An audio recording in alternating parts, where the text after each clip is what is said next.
नहीं तो झगड़ा हो जाएगा। भगवान बोले मैं घड़े में देख रहा हूँ, इस घड़े में गाढ़ा गाढ़ा तो नीचे है, ऊपर नीरा पानी पानी है। समझ में नहीं आता कि बंटवारा कैसे करें। तो एक काम करते हैं, ये तुम्हारे सौतेले भाई हैं, इन्होंने भी तुम्हारे जो है समुद्र मंथन में सहयोग किया है, क्यों ना दो दो बूंद इनको पिला दिया जाए और फिर बाद में गाढ़ा गाढ़ा तुमको पिलाएंगे।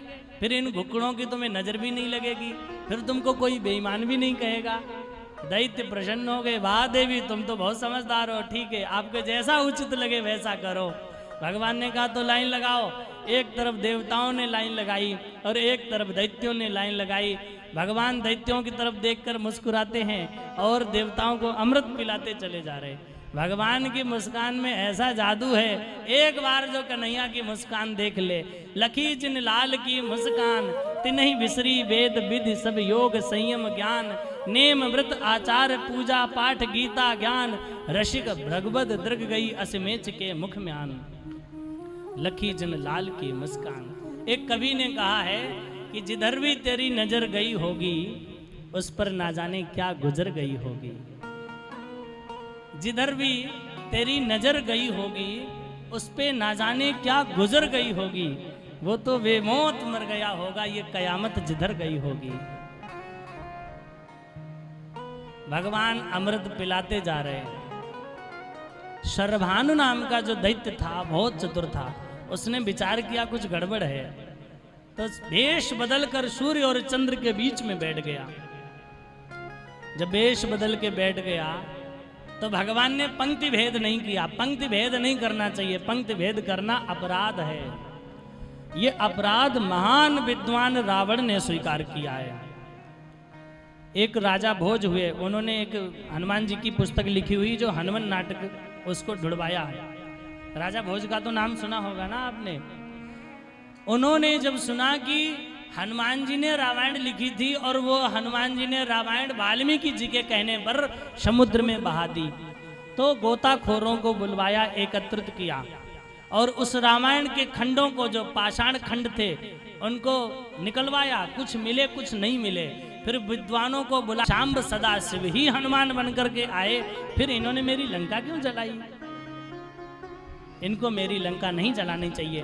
तो रावण ध्यान करने के लिए बैठा, ध्यान लगाया उसने, और ध्यान में उसने जो देखा वो हनुमान नाटकम में लिखा है। क्या देखा? स्वागतम अद्यम रुद्रो मारुतिस्तिर किमति। आहा, मैं जान गया ये मारुति हैं। मारुति ने लंका जलाई है। क्यों जलाई? कह रहे हैं कि रुद्र भक्तस्य में नगरीम दहती अहम ज्ञातम। रुद्र भक्तस्य, मैं भी रुद्र भक्त हूं और वो भी रुद्र भक्त हैं। रुद्र भक्तस्य में नगरीम दहती, उन्होंने मेरी नगरी जलाई है। ज्ञातुम, मैं जान गया। ऐसा ध्यान लगा करके उसने देखा और फिर कह रहा है क्यों जलाई? क्योंकि तुष्टः पिनाकी दस भी शिरोभिर तुष्टो न चैका दस को ही रुद्रः। कि मेरे 10 सिर हैं और मैंने 10 सिरों से 10 रुद्रों को प्रसन्न किया है। तुष्टः पिनाकी दस भी शिरोभी, पिनाकधारी भगवान शिव को मैंने अपने 10 सिर दिए तो 10 रुद्र प्रसन्न हो गए।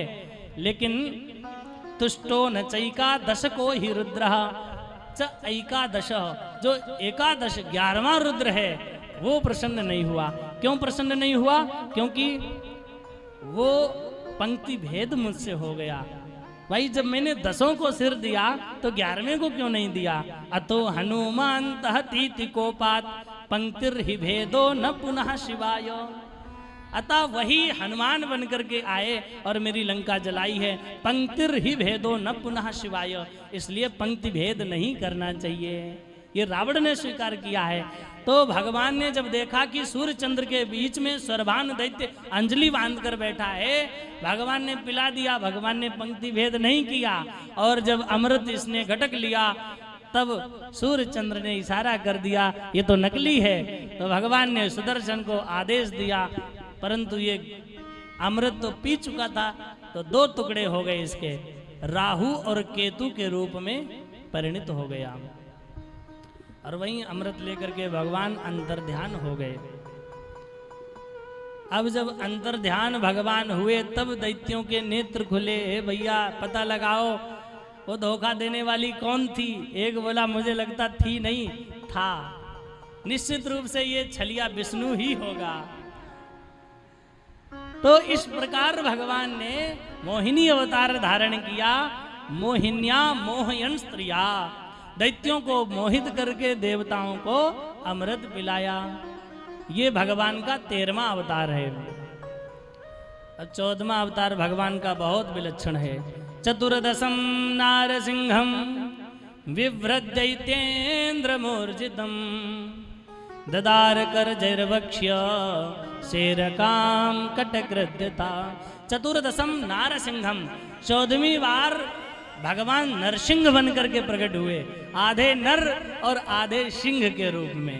क्योंकि हिरण्याकश्यपु ने ऐसे वरदान मांगे, न अस्त्र से मरे, न शस्त्र से मरे, न दिन में मरे, न रात में मरे, आपकी बनाई सृष्टि में किसी से न मरे। तो भगवान ने आधा नर का रूप बनाया, आधा सिंह का, और खंबा फाड़ कर प्रकट हो गए। गगड़ गड़गड़ानो खंब फाटो चरचरानो निकसो नर नाहर को, रूप अति भयानक है। ऐसा भयानक रूप प्रकट किया और हिरण्याकश्यपु का उदर विदीर्ण कर दिया। कैसे? बोले शेर काम कटकृत्य था, जैसे चटाई बनाने वाला सीकों को चीर देता है।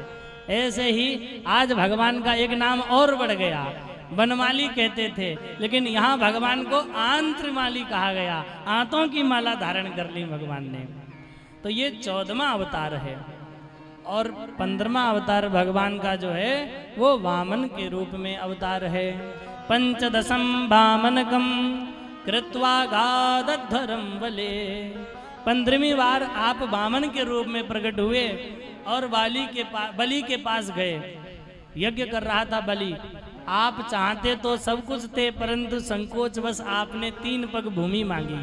और जब 3 पग भूमि का संकल्प हुआ तो 3 पग में ही सर्वस्व ले लिया, सब कुछ ले लिया, कुछ नहीं बचा।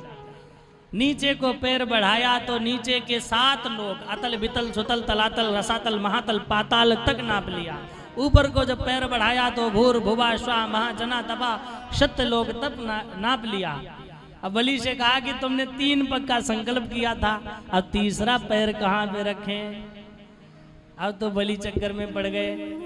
बलि ने बहुत बहस करी। देखो 3 हैं ऐसे भक्त जिन्होंने भगवान से बहुत ज्यादा बहस करी है। एक कालियानांग और बाली, सुग्रीव का भाई, और एक बलि। बलि ने भी बहुत बहस करी, बाली ने भी बहुत बहस करी।